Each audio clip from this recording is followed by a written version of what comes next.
मैंने अपने करियर का आगाज़ सेलमैनिंग से किया। सुजुकी में बैठ के जा रहे हैं, टाइफॉन बेच रहे हैं, मेडिकैम बेच रहे हैं, किटको की टॉफ़ियाँ बेच रहे हैं, पंच कैंडी, चिंटू कैंडी। अगर मैं अपने बेड से उठ के बाथरूम जाता हूँ तो या टीवी से टकराता हूँ या बेड का कोना पाँव में लगता है। ये है सच। आपने पैसा दिया, इस गरीब तक खाना पहुँचा दो, मैंने आपसे लिया, उस तक पहुँचा दिया, तो मेरा क्या कमाल है।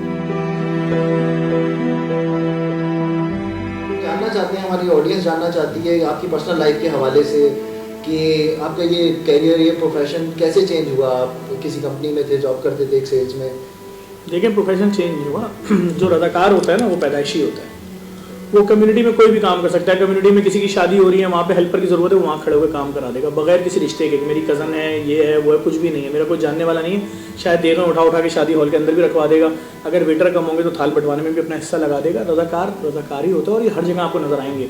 किसी तकरीब में आपको बहुत सारे ऐसे लोग नजर आएंगे जो बगैर रिश्ते के काम कर रहे होते हैं, बगैर किसी ताल्लुकात के। बहुत सारे इंतकालों में ऐसे लोग नजर आएंगे। बहुत मस्जिदों में ऐसे बेतहाशा बुजुर्ग नजर आएंगे जो जानमाज तय कर रहे हैं या बिछा रहे हैं। मंदिरों में ऐसे लोग नजर आएंगे जो लोगों की जूतियाँ सीधी कर रहे हैं। चर्च में ऐसे लोग नजर आएंगे जो आके डेस्क साफ कर रहे हैं बगैर किसी उजरत के। तो लाजिम बात है, मैं भी उसी तरीके से पैदाइशी रज़ाकार हूँ। मैं किसी बच्चे को परेशान नहीं देख सकता। मेरे हाथ में कोई चीज़ हो, दूसरा बच्चा परेशान है, मैं उसको दे देता था। 4 बहन भाई हैं, कोई एक चीज़ कम है तो मैं विड्रॉ कर जाता था। तो रज़ाकार तो पैदाइशी होता है। ये कहना कि रज़ाकार जो है वो सड़क पे एक दिन जा रहा था, पत्थर पड़ा हुआ था, या तो उसने नहीं उठाया, अगले दिन जब जा रहा था पत्थर देखा उसने उठा लिया, ऐसा मुमकिन नहीं है। रज़ाकार कहीं से गुजर रहा और उसके बस में कोई काम हो, वो ना करे, वो करेगा। अगर उसके एक पत्थर हटा देने से लोगों की ज़िंदगी में आसानी पैदा हो रही है, वो उठाएगा।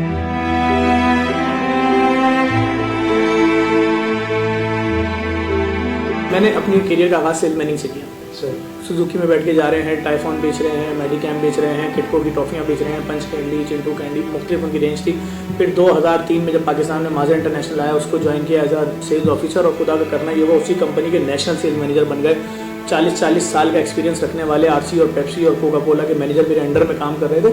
तो काम सब किया हुआ। फिर रॉयल कोका-कोला यूएसए जॉर्जिया के डायरेक्टर मार्केटिंग रहा। फिर पाकोला की डिस्ट्रीब्यूशन थी हमारे पास। फिर उसके मतलब अपना सब कुछ कर रहे हैं। ऐसी बात नहीं है कि दुनिया के रंग नहीं देखे, सब रंग देखे। और ये खिदमत का ये सफर भी जो है 22-23 सालों से जारी है। ये तो आज चंद सियासी पार्टियों के सोशल मीडिया पेजेस परेशान हो गए कि जब हम काम नहीं कर रहे तो ये क्यों। तो उन्होंने जब हमारे खिलाफ इतना शुरू हुआ तो हमारा काम नजर आना शुरू हो गया। लोगों ने अच्छा, इतना अच्छा काम हो रहा है। तो ये तो इस वक्त हमने तो इससे ज्यादा राशन तो 2010 के सैलाब में भेजा है, 2011 के सैलाब में भेजा है। सानिया अब्बास टाउन जब हुआ था, जब वो तो अहले तशी की आबादी तो अंदर थी अब्बास टाउन, तो जो राबिया और इकरा उसमें तो मिक्स आबादी थी। तो जो सारे फ्लैट तबाह हुए, किसने 1-1 साल का किराया दिया था? कौन गवाह नहीं है इस बात का? कौन सी सियासी पार्टी गवाह नहीं है? मुशाहिदुल्लाह साहब इस्लामाबाद से उठ के कराची आ गए थे कि कौन है जेडीसी, कौन है जफर अब्बास, मिलवाओ। क्यों? आपको मैंने बोला आपका फ्लैट भले जितने रेंट पे हो, ये बिल्डिंगें गिरनी है। आप जाइए, जो घर पसंद आ रहा है, जितने का है ले लीजिए रेंट पर। मैं 1 साल का किराया देगा मेरा इदारा, एडवांस देगा। आपने 60,000 का पसंद किया, 7,20,000 रुपए रेंट ले लो, 3.5 लाख एडवांस, जाओ भाई शिफ्ट हो जाओ। जितनी दुकान में जो सामान जला है उसका पैसा ले लो। जिसने कुरान की कसम खा के बोला मैं दे दिया उतना। तो बात ये, चाहे जोसेफ कॉलोनी हो, चाहे कोई भी सानेहात हुए, चाहे वो दी ग्रैंड एक्सपो बाज़ार मेहरबान हो, 80-80 ऊँट कटता है, तमाम मसाले के उल्मा काटे, मोहब्बतें बढ़ रही है ना। तो ये मोहब्बतों का सफर जारी है भाई।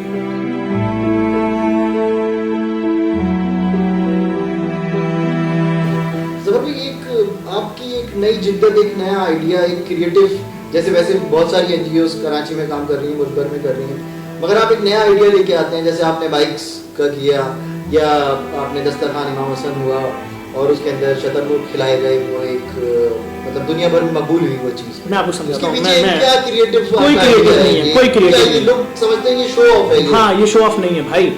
मेरे शहर के लड़के को सरकारी नौकरी नहीं दी जाती। मुझे नहीं मालूम किसने ये रूल पास किया। मेरे शहर का लड़का बेरोजगार है, मेरे शहर का लड़का प्राइवेट नौकरी करने जाता है, उसको तनख्वाह नहीं देते 3-3 महीने, 4-4 महीने नहीं देते। वो कैसे बाप की दवाई लाए, वो घर का किराया कैसे दे? तो मेरे पास एक ही आइडिया बचा ना कि मुखैर आजाद मुझे बाइक दिलाने पुरानी, मैं लड़कों को दूंगा, उनके नाम पे ट्रांसफर करके, यार तुम खाना सप्लाई करो, 20-25 हज़ार तो कमा लोगे, तुम्हारी बीवी मोहल्ले में घर घर ना जाए आटा मांगने। और क्या करूं भाई? इसमें जिद्दत नहीं है, ये महरूमियों का एक सफर है बहुत बड़ा। लाखों लड़का कराची का बेरोजगार बैठा हुआ है, तो मैं उसके लिए काम कर रहा हूँ। और जहां तक लगे बात शुतुरमुर्ग तो एक दिन खिलाया, मैंने थोड़ी खिलाया। मैंने तो ये अपील की, मेरे कराची के लोग या मेरे मुल्क के वो गरीब लोग, वो मिडिल क्लास तबका, वो लोअर मिडिल क्लास तबका, जो अपनी फैमिलीज को 6-6 हज़ार रुपए की एक डिश नहीं खिला सकता रेस्टोरेंट में ले आके। मैं दावे से कह सकता हूँ 4.5 करोड़ आबादी अगर कराची की है तो 4 करोड़ ऐसी आबादी होगी जो मैकडोनल्ड के अंदर दाखिल नहीं होंगे अपने बच्चों को लेके आज तक, जिनके बच्चों ने पिज्जा हट का दरवाजा खोला नहीं होगा। जिनके बच्चों को पता ही नहीं होगा KFC होता क्या है, जिनके बच्चों को पता ही नहीं होगा मंदी हाउस होता क्या है, बेसमेंट में किस तरह बैठते हैं, वहां कालीन बिछे, गांव तकिए लगे, उनको नहीं मालूम, ना उनकी जिंदगी के किसी प्लान में ये शामिल है कि कभी जिंदगी में एक बार जाना है वहां पर, तो मैं उनको वहां रोड पे बैठा के भी ना खिलाऊं ये डिशेस। और मैं कौन सा खिला रहा हूं, मैं तो ऐलान कर रहा हूं, सारे बिजनेसमैन आके कहते हैं एक दिन मेरी तरफ से, एक दिन मेरी तरफ से, एक दिन मेरी तरफ से। आपकी उस पर भी तबियत खराब हो रही है, क्यों इनको अच्छा खाना खिला रहे हो, क्यों इनको कैन में कोल्ड ड्रिंक पिला रहे हो, फिर क्या करूं, उनको चुल्लू में पिलाऊं। इसकी क्या आप जरूरत महसूस करते हैं कि हर छोटी से छोटी चीज लाइव जाती है, दिखाई जाती है मुख्तलिफ वीडियोस में? ठीक है, कहां पर, किसके पेज पे? लोगों का तासुर है। एक सेकंड, किसके पेज पे? जफर भाई बहुत सारे सोशल पेजेस पे। हाँ, मैं अपना लाइव किस चीज पे दिखा रहा हूँ, राशन के हवाले से किस पेज पे दिखा रहा हूँ? ड्रामे के पेज पे दिखा रहा हूँ, कंपनी के या जेडीसी वेलफेयर के? आपके पेज पे। किस चीज के पेज का नाम क्या है? जेडीसी वेलफेयर ना, तो वेलफेयर के पेज पे क्या आना चाहिए? सही प्रोडक्शन दिखाऊं आपको, पेप्सी कैसे बनती है? एक्चुअली ये हमारी मैं आपसे, आप घबराए नहीं, मैं आपके सवाल जवाब दे रहा हूं। मैं जेडीसी वेलफेयर के पेज पे आपको ये दिखाऊं पेप्सी कैसे बनती है, ये ट्रैक्टर का टायर ये दिखाऊं, हल कैसे चलाया जाता है, समझिए समझिए। बाकी नहीं, दुनिया की हर एनजीओ के पेज के ऊपर यही कुछ देखेंगे आप जो यहाँ पर है। दुनिया की हर एनजीओ के पेज, मैं आपको समझाता हूं, सुकून से सुनिए। दुनिया की हर एनजीओ के पेज पे ये होगा। क्यों? देखिए, मैं एक आटा दे रहा हूं, मुझे इस एक आटे को इस मुसीबत में 68 लाख खानदानों के लिए 68 लाख बोरे में तब्दील करना है, नहीं कर रही मेरी हुकूमत। तो मैं जो मेरा डोनर मुझे एक आटा दे रहा है, मैं उसको बोलूं आपने जो एक आटा दिया था यूं छुपाऊं, वो जो आपने एक आटा दिया था वो तो हमने दे दिया, डोनर 50% बोलेगा अच्छा ठीक है भाई। और यही मैं उसको दिखाऊं जो आपने एक आटा दिया था, आपका एक आटा देना इतनी बड़ी नेमत बन गया कि लोगों ने उस एक आटे को देके 1 लाख आटा दे दिया। दोनों में क्या बेहतर है? अभी क्या बोला चीफ जस्टिस ने इस्लामाबाद में कि भाई जो आपने अरबों रुपए का राशन बांटा नजर नहीं आया, जेडीसी जरा सा बांट रही लेकिन नजर आ रहा है, खरीद भी रहे हैं बांट भी रहे हैं, तो भाई मैं अपने डोनर को क्यों मुतमईन नहीं करूं? और फलाही इदारे के पेज को देख के अगर आपकी तबीयत खराब हो रही है कि जी राशन पैक हो रहा है, बेरोजगार मजदूरों को रोजगार मिल गया, वो पैकिंग के नाम पे ट्रकों में भर भर के इलाकों में जा रहे हैं, आपकी तबीयत खराब हो रही है, इसका मतलब आपका दिल बहुत सख्त है और आपको अजियत हो रही है, लोगों की मदद हो रही है, ना कर रहे हो ना सपोर्ट। अरे भाई मैं तो कह रहा हूं तुम इस वीडियो को शेयर करो, इबादत है, क्योंकि शायद तुम्हारी वजह से मेरा ये टारगेट, मैंने आज तक एक वॉलपेपर नहीं डाला कि लॉकडाउन के मुतासरीन के लिए जो मैं लाखों राशन बांट चुका हूं ना, मुझे मेरे पास पैसे खत्म हो गए दे दो, क्यों नहीं मांग रहा, मुझे खुदा की जात पे भरोसा है। भाई आपकी तबीयत खराब हो रही है, आप पेज लेफ्ट कर दें। सही। अच्छा जफर भाई, एक वही बात है कि हमारे लोगों के कमेंट्स हैं, ये लोगों की मुख्तलिफ सोशल मीडिया पे कि इतनी फंडिंग्स हो रही हैं, तो बंगला गाड़ी वगैरह तो बना लिया होगा।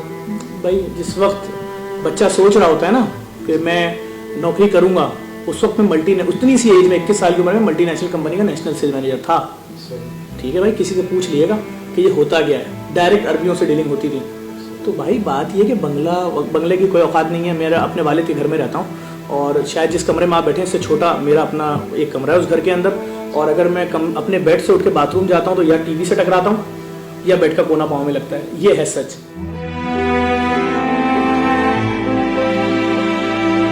आप फिर मेरी बात समझ